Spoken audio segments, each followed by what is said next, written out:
Guys, welcome back to my channel. তোমরা কেমন আছো? আমি তো খুব ভালো আছি, আশা করি তোমরাও খুব ভালো আছো। আজকে একটা মিনি ব্লগ নিয়ে তোমাদের সামনে হাজির হয়েছিল একটা মামার ছেলের জন্মদিন। তো ওর 5 বছরের জন্মদিন উপলক্ষে আমাদের সকলকে নেমন্তন্ন করেছিল।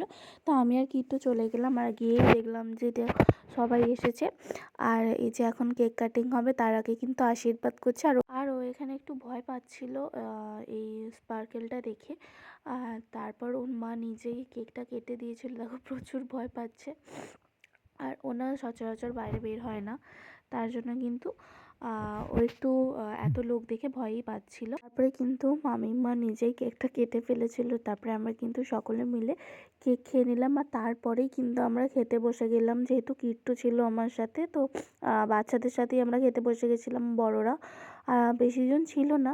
আর এখানে দেখতে পাচ্ছ ভাতের সাথে নিয়ে নিলাম শাকের তরকারি, আর তারপরে ছিল ডাল। ডালটার থেকে আমার মনে হয় শাকের তরকারিটা বেশি ভালো ছিল। তারপরেই কিছু ভাত নিয়ে আবার মাংস নিয়ে তারপরে চাটনি পাঁপড় পায়েস খেয়ে নিলাম। আর তো খাওয়া দাওয়া শেষ করার পর ছিল নাচের প্র্যাকটিস, কারণ এখন আবার প্রোগ্রাম আসছে, তার জন্য কিন্তু এখন ফুল দমে আমাদের প্র্যাকটিস চলছে। আচ্ছা, এর ফাঁকে বলে রাখি, কেউ যদি আমার ডান্স গ্রুপে অ্যাডমিশন নিতে চাও, তারা কিন্তু অবশ্যই আমার সাথে কন্ট্যাক্ট করো। আমি কিন্তু ডেসক্রিপশনে আমার ফেসবুক, ইনস্টা আর সব ইউটিউব চ্যানেলের লিঙ্ক দিয়ে দেবো। বাপি এনেছিল মিটিং থেকে এই খাবার দাবারগুলো। তারপরে রাত্রিবেলা কিন্তু খুব হাওয়া দিচ্ছিল, তো তারই কিছু ভিডিও শেয়ার করলাম। তো এই ছিল আজকের ভিডিও। ভালো লাগলে অবশ্যই লাইক, কমেন্ট, শেয়ার করে দিয়ে চ্যানেলটি সাবস্ক্রাইব করে দিও। হচ্ছে নেক্সট কোনো একটা ব্লগে, ততক্ষণের জন্য টাটা।